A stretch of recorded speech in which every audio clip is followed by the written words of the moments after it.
So the question is that the greatest and the least resultant of two forces acting at a point are 29 Newton and 5 Newton respectively. Greatest का मतलब दो vectors का सम, उनके magnitudes का, और least का मतलब difference. If each force is increased by 3 Newton, बाद में वो कहता है कि जब दोनों फोर्सेस आपको मिल जाए तो आप दोनों को 3 न्यूटन से बढ़ा दीजिए. Find the resultant of the two new forces if they are acting at right angle to each other. मतलब दोनों वेक्टर्स के बीच में एंगल कितना है? 90 डिग्री. आइए जरा करके देखते हैं.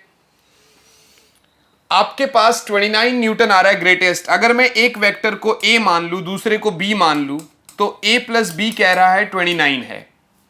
और लीस्ट 5 न्यूटन मानी a माइनस b को वो कह रहा है कि सर 5 है. ये a माइनस b को वो कह रहा है कि सर ये 5 है.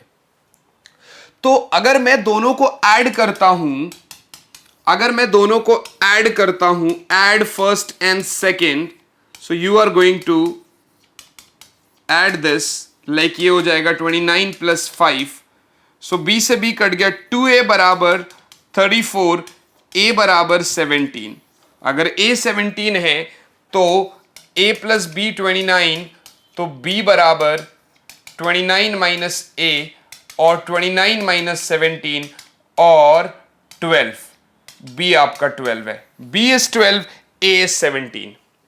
अब वो कह रहा है जो नए फोर्सेस है, या नए जो फोर्सेस है, यानी a डैश और b डैश.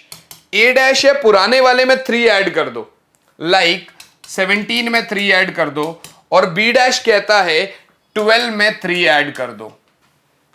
तो a डैश क्या हो जाएगा आपका? 20, और b डैश क्या हो जाएगा? 15. मुझे क्या चाहिए? Resultant. r is going to be under root of a dash का स्क्वायर प्लस b डैश का square plus 2a dash b dash cos 90, because दोनों is perpendicular to each other.